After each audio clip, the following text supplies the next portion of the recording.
Club changes, competition changes, the passion remains same. Cristiano Ronaldo scoring 500 goals after turning 30, guys. And overall career goals going 964. 36 goals are remaining complete 1000 goal, guys. And also Real Madrid losing their match against Osasuna, भाई दिमाग का दही बना दिया real Madrid ने आज, लेकिन Cristiano Ronaldo के ब्रेस ने उस गुस्से को थोड़ा बहुत ठंडा किया. We will discussing about both matches in our video. If you come first time on our video on our YouTube channel, you need to like our video and subscribe our channel. Let's discuss about first Al Nassr facing Al Hazim. And Al Nassr quite easily, बहुत easily match win किया 4-0 से, जिसमें से first goal score किया Cristiano Ronaldo ने inside the 30 minute of the play when he placing the ball to the middle of the right corner of the net, and referee giving an offside after checking, and he giving an onside and giving the goal, and Cristiano Ronaldo scoring 960 goals, and he also scoring a goal against Al Fateh in their last match. By the way, Al Nassr is back on top on that table once again. In 2026 में हम table के top पर आ चुके हैं guys, and Al Hilal are on the second, क्योंकि Al Hilal जो अपना must win match game था अल इत्तेहाद के खिलाफ वो इक्वलाइज किया. ये अल हिलाल का 6th गेम है जो कि उन्होंने ड्रा किया. By the way, Al Hilal is the only team in Saudi Pro League season 25-26. They are unbeatable और they have 6 draw in their 22 matches. So Al Nassr are back on the table with 55 points. In today's match against Al Hazim, Ronaldo scoring 2 goals, Gabriel scoring a goal, and Kingsley Coman with a goal and 2 assists. Amazing, outstanding game के खेल play किया आज अल नसर ने अल हजीम के खिलाफ और out class किया, rumble किया अल हजीम को और टॉप पोजीशन वापसी ली 2026 के अंदर सऊदी प्रो लीग टेबल के ऊपर. और अब 12 मैचेस रह चुके हैं हर टीम के इस सीज़न के अंदर, और जिसमें से 4 क्रूशल मैच हैं अल नसर के अगेंस्ट अल फतेह, अल इत्तेफाक जिसके खिलाफ हमने ड्रा किया था 25 के एंड पे, अगेंस्ट अल कच्चिया जिससे हम 2-1 से आ रहे थे, अगेंस्ट अल हिलाल जिससे हम 3-1 से आ रहे थे, और अगेंस्ट अल अहल जिससे हम 3-2 से आ रहे थे. ये 4 मैचेस जो हैं वो रिमेनिंग है अल नसर के. बाय द वे 8 मैचेस और भी हैं, अल नजमा के खिलाफ 2 मैचेस हैं.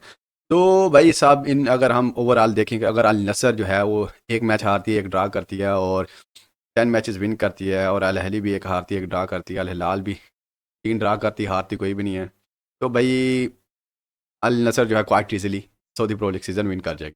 Bye the way, AFC champion league में क्वार्टर फाइनल भी अल वैसल के खिलाफ प्ले करेंगे अल नसर नेक्स्ट वीकेंड में. तो Al Nassr have a clear opportunity to win the Saudi Pro League season 25-26, and they also have an opportunity to winning the AFC Champions League too.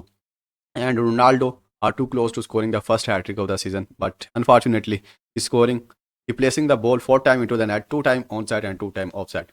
So it's a ongoing in every game. So also Ronaldo missing 2 to 3 chances to score a goal. By the way, he turning 41, and you remember age is just a number. And भाई उसका जो passion है Cristiano Ronaldo का, जो health recovery है, that's outstanding. Now we will discussing about guys right now Sassuolo beating Real Madrid.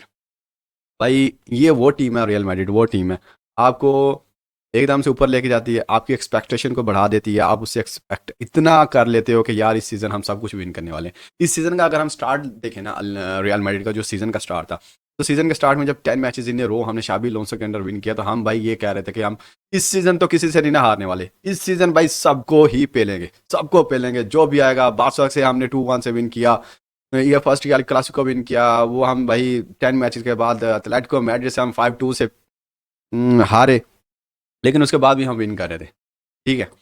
और एकदम expectation हमारी इतनी ज़्यादा बढ़ जाती है रियल मैड्रिड से कि ये इस सीज़न सब कुछ करने वाली है, विन करने वाली है, ये करने वाली, वो करने वाली है. और सासोना से भाई 2-1 से हार गए, वो भी भाई डिड यू इमेजिन दैट के 15 ईयर्स के बाद हम सासोना से लॉस किया है, कोई भी मैच ला लीगा के अंदर हारे हैं. तो ये बहुत ही ज़्यादा, मैं कहता हूँ कि बिग मार्जिन से तो नहीं हारे, लेकिन 2-1 से हारे, लेकिन ये हमारे लिए अच्छी बात नहीं है कि हम जो बार्सिलोना से 5 पॉइंट की क्लियर लीड ले सकते थे वो हमने मिस किया, बिल्कुल चांस वो हमने मिस किया. और अब बार्सिलोना के पास चांस है, अगर वो लिवेंटे के खिलाफ मैच विन करती है वो टॉप पोजीशन अपनी ले सकती है आप ला लीगा के टेबल पर. तो इस वक्त हमें 2 पॉइंट की लीड है, लेकिन वो अगर बार्सिलोना कल वो मैच विन करती है लिवेंटे के खिलाफ, तो they have a chance to win and take the clear lead on the La Liga table. तो इस हिसाब से फिर क्या होगा कि हम जो है EL क्लासिको डिसाइडेड होगा कि which team will winning the La Liga 25-26 season. अगर हम इस पूरे मैच का रिव्यू करें, पूरे मैच के अंदर हुआ क्या, हमने स्टार्ट में पिछले 2 मैचेस से मैं देख रहा हूँ कि रियल मैड्रिड स्टार्ट करती है और स्टार्ट में जो अटैक पे जाती है तो जो उनकी जो डिफेंस लाइन होती है उनके बिटवीन जो स्पेसेस होती हैं उनमें प्ले नहीं करती शुरू में, 5-6 मिनट बाद उनमें जाके प्ले करती है। शुरू में जो अटैक होता है अगर उन स्पेसेस को कवर किया जाए, उन स्पेसेस के अंदर जाके खेला जाए तो शुरू में टीम जो अनबैलेंस होती है, टीम को ना अगली जो टीम जो नेक्स्ट मुखालिफ टीम है वो बैलेंस होती है स्टार्ट के 1-2 मिनट में। वही टीम होता है, वही टाइम होता है कि अगर हम प्रेस करके गोल निकाल सकते हैं हमें निकालना चाहिए, लेकिन नहीं। बेनिफिका के खिलाफ सॉलिड गेम खेला, 1-0 से विन किया, उसमें भी हमने स्टार्ट ऐसे ही किया। आज उस आसोना के खिलाफ हमने वही सेम स्टार्ट किया, लेकिन आज हमने ट्रेंट और भाई रोडिगर को टेस्ट दिया क्योंकि अगली गेम बेनिफिका के खिलाफ अब बहुत क्रूशियल गेम। अगर आप चैंपियन लीग में टॉप 8 पोजीशन लॉस करेंगे और आपको प्ले ऑफ चैंपियन लीग के खेलने पड़ेंगे राउंड 16 के, तो उसके दरमियान जो वीक गेम्स आएंगी तो फिर उसमें आपको अपने मेंस प्लेयर को रेस्ट देना पड़ेगा और इस वजह से फिर आपको एक मेजर मेजर या फिर क्या कहें आप इनको, मेरे मुंह से अब कुछ निकले ना ही निकले तो अच्छी बात है। 35 मिनट तक तो दोनों टीमें एक दूसरे को अच्छा भला टफ टाइम देती, बहुत अच्छा टफ टाइम देती हैं, लेकिन अंदर कुछ 4-5 मिनट के लिए सासोना अपना मोमेंटम इंक्रीज करती थी क्योंकि भाई होम गेम था। सासोना लास्ट 5 to 6 मैचेस जो विन कर रही है होम के अंदर, अनबीटेबल है, तो उसको हराना मुश्किल था क्योंकि लास्ट सीजन का जो लास्ट मैच हुआ था सासोना के खिलाफ वो भी 1-1 इक्वलाइजर हुआ था और लास्ट मैच हमने 1-0 से विन किया था इन बर्नाबाओ। तो ये मैच तो तकरीबन क्लोज होने वाला था, लेकिन इतना क्लोज होगा कि हम हार जाएंगे ये मुझे बिल्कुल भी इसमें मैंने सोचा तक भी नहीं था। लेकिन भाई क्या कह सकते हैं फुटबॉल। 38 मिनट के अंदर वंस अगेन जो हमारे जो भाईजान कहते हैं जी ये सर्जियो रैमस है, upcoming Sergio ramus of real Madrid. भाई क्या कहें इस बारे में। सेंसियो का बच्चा, इस चबल इंसान को पता है कि बॉल डिलीवर हो रही है ऊपर से, ऐसे हो गया रुक गया। भाई तू जो उधर से बुद्धिमार आ रहा है उसको पकड़ के उसको हील के ले जा, कुर्तुआ को बॉल लेने दे।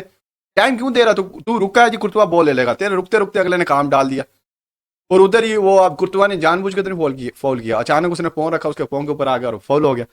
रेफरी ने पेनल्टी, वो तो क्लियर पेनल्टी थी, वो सिर्फ असेंसियो के ब्लंडर की वजह से पेनल्टी मिली असेंसियो साहब के। ठीक है, सर्जियो रैमस है जी, सर्जियो रैमस है, रियल मैड्रिड का अपकमिंग सर्जियो रैमस है। ऐसे सर्जियो रैमस पे लानत भेजता हूँ मैं, भैंस की दुम। वो गोल लगवा दिया भाई पहला पेनल्टी पे, पहले हाफ में 1-0 हो गया। वो तो फाइनली सेकंड हाफ के अंदर विनीशियस जूनियर वालवर्डे ने लेफ्ट विंग से ऊपर क्या बॉल प्ले किया और विनीशियस जूनियर ने गोल कर दिया और इक्वलाइजर हो गया। उम्मीद जागी कि अब हमें बार बार चांस है कि हम एक और गोल करके 2-1 से मैच इजीली विन कर सकते हैं और 5 पॉइंट की लीड से ले सकते हैं बार्सिलोना से। लेकिन हमें नहीं पता था हमारे पास भाईजान वो एक सर्जियो रैमस है, वो भाईजान बहुत कुछ कर देगा। टट्टी किया उसने उधर उधर हग दिया, पीछे के ऊपर स्लिपें मारी, ऐसे रेट तक गया, अगले ने ड्रिबल किया, बॉल लिया, गोल कर दिया। क्या कर रहे थे उधर हमारी डिफेंस लाइन, समझ से बाहर है भाई, समझ से बाहर है। अगर हम ओवरऑल स्टैट्स देखें इस मैच के अंदर तो 39% बॉल पोजीशन लिया, ठीक है, 39% बॉल पोजीशन लेके एक टीम ने भाई तुम्हें 2 गोल मारे और कुर्तवा को दुआएं दो, उसने 3-4 सेव किए हैं और एक बॉल गोल पोस्ट के ऊपर लगी है। भाई एरियल ड्यूअल एसेंसियो और एल्बा से, डेविड एल्बा से एरियल ड्यूअल विन हो रहे थे, वो बुद्धिमार विन कर रहा था। ये समझ नहीं आ रही थी मुझे कि चल क्या रहा है भाई डिफेंस लाइन में। मुझे पहले डाउट था इन दोनों को खिला दिया कुछ ना कुछ, आज होनी है, वही हुई है। और अल्वारो आर्बिलोवाल जाके अपनी प्रेस कॉन्फ्रेंस में आके पता क्या कह रहे हैं, आखिर हमने बहुत अच्छा प्ले किया, उन्होंने 2 शूट मारी और दोनों में गोल निकाल लिए, फिर तुमने खास प्ले किया भाई, तुम्हारी डिफेंस लाइन ने क्या प्ले किया बंदा पूछे। ऐसे प्ले करते हैं भाई। आखिर उन्होंने 2 शूट मारी, वो जो कुर्तवा ने सेव किए हैं, वो जो बॉल वो वुडवर्क के ऊपर लग रही है, वो किन्होंने अटैक किए थे, वो कोई और टीम थी जिन्होंने आगे अटैक करी थी। वो बंदा इसे पूछे आखिर जी हमने बहुत अच्छा खेला, बस वो लक नहीं था, अगली टीम ने जीत गई 2 शूटें मार के 2 गोल करके, तुमसे नहीं लग रही थी 2 शूटें। पता नहीं कौन सी स्ट्रेटेजी है। अगर तुम भाई क्रूशियल गेम जो चैंपियन लीग का जो तुम्हें टॉप 8 में लेकर जा रहा था वो हारोगे बेनफिका से 4-2 में, उसमें भी सेंसियो साहब ने 2 दफा आगा था, 2 दफा ऐसे लेटरियां लगी थी पिच के ऊपर, उस वजह से भाई 4-2 से हम वो मैच हारे। और आज फिर वही बंदा सेंसियो का बच्चा वही हग रहा है। हुडसन साहब जो है वो इंजर्ड हो चुके हैं, वो कह रहे हैं मे भी बेनफिका गेम में आया या 6 से 7 दिन का रेस्ट हो। समझ से भाई रहा भाई ये टीम।